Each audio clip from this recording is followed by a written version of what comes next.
أعوذ بالله من الشيطان الرجيم بسم الله الرحمن الرحيم الحمد لله رب العالمين الرحمن الرحیم مالک یوم الدین صدق اللہ العظیم۔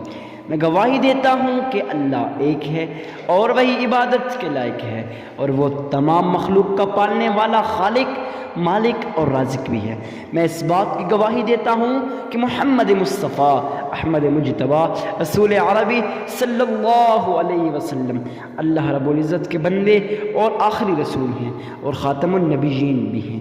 ہم سب کا یہ عقیدہ ہے، بلکہ تمام امت مسلمہ کا یہ عقیدہ ہے، ان کے بعد کوئی اور نبی نہیں آنے والا، نبوت کا دروازہ ان پہ بند ہو چکا ہے۔ معزز سامعین کرام، آج ہم آپ کے سامنے ایک ایسا نایاب، پاورفل، مجرب اور آزمودہ وظیفہ لے کے حاضر ہوئے ہیں۔ یقین جانیں، اللہ والے فرماتے ہیں جب بھی آپ پہ کوئی مصیبت آئے، کوئی پریشانی آئے، کوئی ٹینشن آئے، تو آپ لوگ اس نایاب تسبیح کو پڑھ لیں، پھر دیکھیں میرے رب کے معجزات۔ اب معزز سامعین کرام، اکثر لوگوں کا سوال یہ ہوتا ہے، ٹھیک ہے ہم وظائف تو کر لیں گے مگر وظائف اثر نہیں کرتے۔ دیکھیں میرے بھائی، جو لوگ یہ کہتے ہیں وظائف اثر نہیں کرتے، آج کی اس ویڈیو کے اندر میں آپ کے تمام سوالوں کا جواب دینے والا ہوں کہ وظائف کیوں اثر نہیں کرتے، آپ کیسے وظیفہ کریں گے کہ آپ کے وظائف اثر کریں گے۔ معزز سامعین کرام، اللہ والے فرماتے ہیں نا کہ جب آپ وظیفہ کریں اس سے پہلے اپنے ذہن کو صحیح کر لیں، اپنے دماغ کو صحیح کر لیں، اپنے دماغ کے اندر ایک بات کو بٹھا لیں کہ انشاءاللہ میرا یہ وظیفہ قبول ہوگا۔ اور جب آپ اس طرح سے کہیں گے نا کہ میرا یہ وظیفہ قبول ہوگا، تو پھر دیکھیں کہ آپ کا وظیفہ کیسے قبول نہیں ہوتا۔ معزز سامعین کرام، چلتے ہیں آج کے وظیفے کی طرف، مگر اس سے بڑھنے سے پہلے آپ کو ایک بات لازم بتا دوں۔ دوستوں، آپ نے ویڈیو کو اینڈ تک واچ کرنا ہے، آپ نے کسی بات کو سکپ نہیں کرنا تاکہ آپ لوگوں کا نقصان نہ ہو جائے۔ اب آپ کہیں گے حضرت اس میں ہمارا کیا نقصان ہے کہ ہم وظیفہ سنتے ہیں یا نہیں سنتے، سکپ کرتے ہیں؟ دیکھیں بھائی، نقصان آپ لوگوں کا ہے جب آپ لوگ بلا صرف اور صرف آپ وظائف کو سن لیتے ہیں نا، اور صرف اور صرف وظائف سن لیتے ہیں، پیچھے وہ تمام اہم مسائل سن ہی نہیں پاتے، سمجھ ہی نہیں پاتے۔ کون سے اہم مسائل؟ وہ اہم مسائل جن کو اگر آپ سمجھ جائیں تو 100% آپ کا وظیفہ قبول ہوگا۔ تو معزز سامعین کرام، آج کی اس ویڈیو کے اندر آپ نے ان تمام اہم مسائل کو بھی لازمی سمجھ لینا ہے۔ تو چلتے ہیں وظیفے کی طرف۔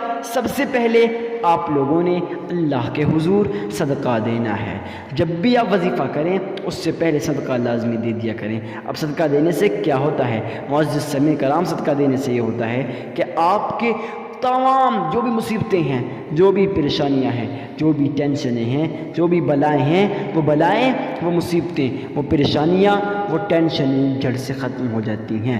اب معزز سامعین کرام، اکثر لوگ صدقہ تو دیتے ہیں مگر وہ اس چیز کی غلطی کرتے ہیں کہ ان کے ذہن کے اندر کافی زیادہ خیال ہوتے ہیں۔ وہ خیال یہ ہوتے ہیں، وہ کہتے ہیں کہ بھائی لوگ مجھے اللہ کا ولی کہیں گے، لوگ مجھے متقی کہیں گے، لوگ مجھے پرہیزگار کہیں گے، اس وجہ سے وہ وظائف اثر نہیں کرتے۔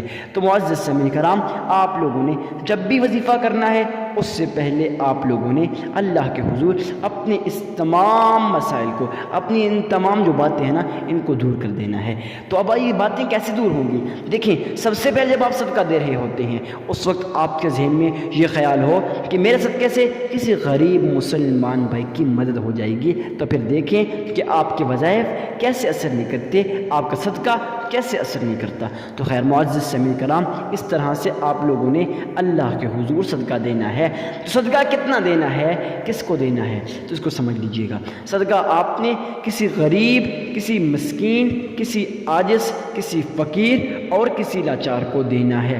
معزز سامعین کرام، صدقہ ان لوگوں کو کیوں دینا ہے؟ اس لیے دینا ہے کیونکہ یہ لوگ آپ کے صدقے کے محتاج ہوتے ہیں۔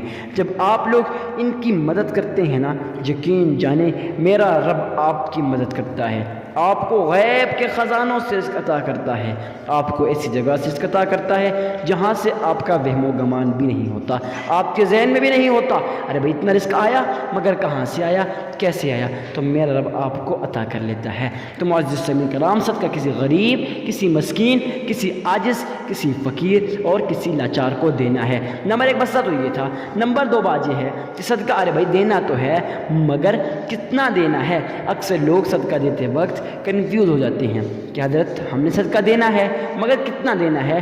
دیکھیں جتنی بھی آپ کی استطاعت ہو اپنی استطاعت کے مطابق صدقہ دیجئے۔ اگر آپ لوگوں کی استطاعت 1 روپے 1 آنے کی ہے آپ وہ بھی اللہ کی راہ میں خرچ کیجئے۔ اس میں شرمانے کی کیا بات ہے بھائی کہ لوگ مجھے کہیں گے کہ بھائی اس نے صرف 1 روپے دے دیے 1 آنا، نہیں بھائی، لوگوں کو چھوڑیں، جتنی بھی آپ کی استطاعت ہے اس کے مطابق صدقہ دیجئے۔ اب صدقہ دینا ہے مگر اس کے بعد کیا کرنا ہے؟ صدقہ دیتے وقت اس چیز کا خیال لازم رکھیے گا کہ ایک ہاتھ دے دوسرے ہاتھ کو پتہ بھی نہ چلے۔ اس سے مراد یہ ہے کہ تاکہ بار بار اس بات کو اقرار مت کیجیے گا کہ میں نے صدقہ دے دیا۔ صدقہ دینے کے بعد اللہ کے حضور آپ لوگوں نے درود ابراہیمی کو پڑھ لینا ہے۔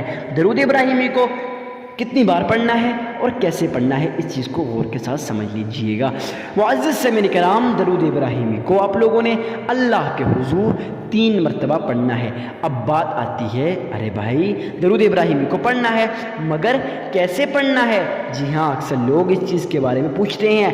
دیکھیں بھائی درود ابراہیمی کو آپ نے کچھ اس طرح سے پڑھنا ہے گویا آپ اپنے ذہن کے اندر اس خیال کو پیدا کیجئے کہ آپ روضہ رسول کی جالیوں کے سامنے کھڑے ہو، محمد مصطفیٰ احمد مجتبی رسول عربی صلی اللہ علیہ وسلم آپ کے اس درود ابراہیمی کو سن رہے ہیں۔ جی ہاں، جب آپ لوگ اس طرح سے پڑھیں گے نا، یقین جانیں پھر آپ کا درود ابراہیمی بھی قبول ہوگا، پھر آپ کے وظائف بھی اثر کریں گے، پھر آپ کا صدقہ بھی قبول ہوگا۔ درود ابراہیمی کو پڑھنے کا صحیح طریقہ یہ ہے کہ گھر کے کسی کونے میں بیٹھ جائیے گا، وہاں بیٹھ کے تنہا جب انسان ہوتا ہے اس کا تعلق اس کے رب کے ساتھ جڑ جاتا ہے، اس وقت وہ جو دعا مانگتا ہے اس کی دعا قبول ہوتی ہے۔ تو اس لیے میں کہتا ہوں کہ تنہا بیٹھ جائیے گا، اس کے بعد درود ابراہیمی کو پڑھیے گا۔ اب درود ابراہیمی کو کتنی بار پڑھنا ہے اور کیسے پڑھنا ہے؟